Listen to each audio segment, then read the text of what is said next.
Less is more. Imagine if you had it all. A high-powered job, an expensive apartment in the city, a fast car and lots of money. Do you think you would be happy? What price does all this bring? Your job is busy and stressful.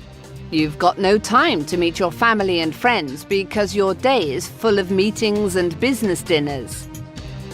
A lot of people are downshifting these days.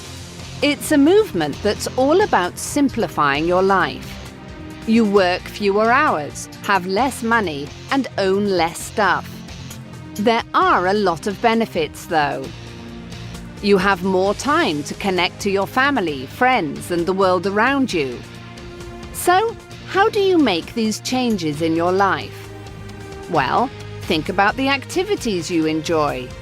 Are you the outdoors type? Why not apply for a job as a park ranger? Sell your expensive apartment in the city and move into a small cottage in a quiet village.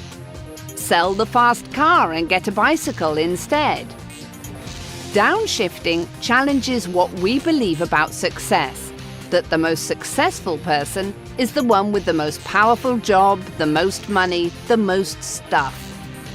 Downshifting teaches us that being successful is about enjoying life. What about you? What do you think a successful life should be like?